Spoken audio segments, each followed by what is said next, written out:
it's not just the French government that's working to correct gender imbalance in boardrooms. High up in the Swiss Alps at the World Economic Forum this January, only 1 out of 5 people attending is a woman. Now, 6 years ago, the non-profit introduced its very own gender quota, requesting strategic partners bring to Davos at least 1 woman for every 5 senior executives attending. But is this actually working?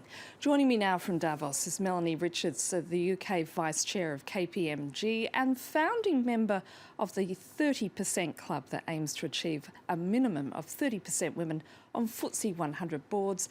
Melanie, thank you so much for being with us. When you stand there in the midst of Davos and you hear and see that only 21% of the 3,000 official participants attending are women, it doesn't seem that the World Economic Forum's gender quota is actually working. Well, I think there's certainly been progress in the sense that I think the introduction of the quota and 1 in 5 has worked to an extent, but there's no doubt that with 50% of the world population being women, there's a long way to go. So, Melanie, what are the benefits of having more women at events such as Davos, not to mention having more women in the boardroom? Well, I think the theme of Davos this year is responsible business. And I don't know how you can have responsible business without including everyone in that conversation. And certainly my experience of sitting around board tables is the more diverse a group of people that you have nutting out difficult issues, the more imaginative and innovative you'll be. And so when I look around Davos at the moment, clearly, partly it reflects leadership in business and so forth at the moment.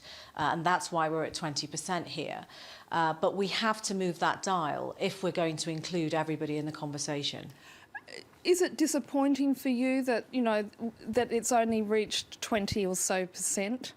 Of course I'm disappointed, but I also think that, and the approach that we're taking in the UK has been much more about getting buy-in from men particularly to the topic.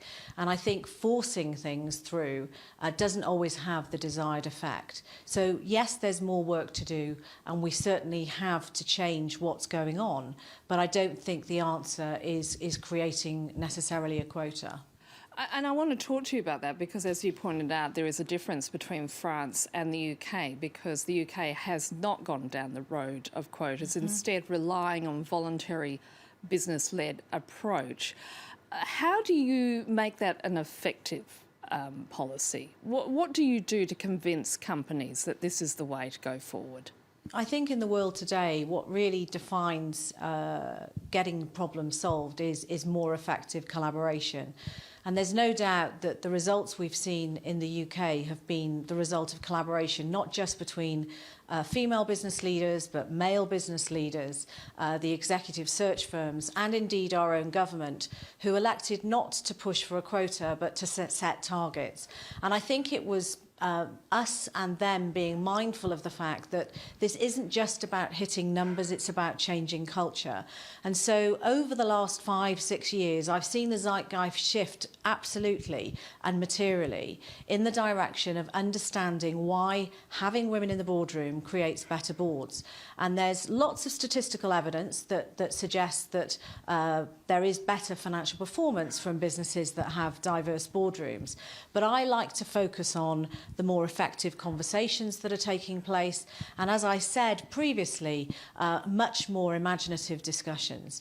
So the real push has been to create cultural change as well as hit a number, and I think that is why we have been so successful. Do you think company leaders these days truly understand that effectively diversity does mean business?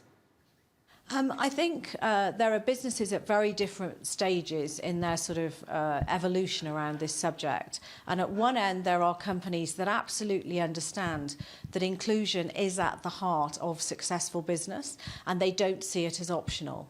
And right at the other end of the spectrum, there are companies that are now just only waking up to the need for them to create environments in which everybody can thrive. But there are a lot of people doing a lot of work around the topic now, and I think that actually it's almost like climate change or indeed the environment.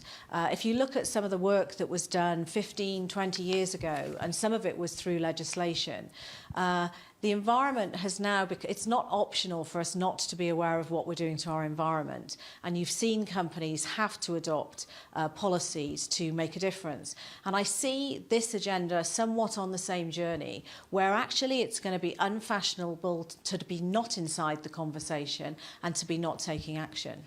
Do you think, Melanie, that we need to toughen up our approach when it comes to gender equality in the corporate world?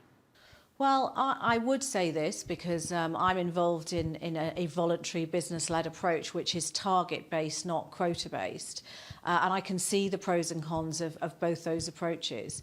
But in truth, this isn't just about hitting numbers, as I said. It is about changing micro behaviours inside organisations and the experience that women and others with protected characteristics have inside those organisations. So I don't think it's as simple as getting tough because you don't affect cultural change unless people believe deeply that something needs to change, and more importantly, that they believe deeply they need to change their own behaviours.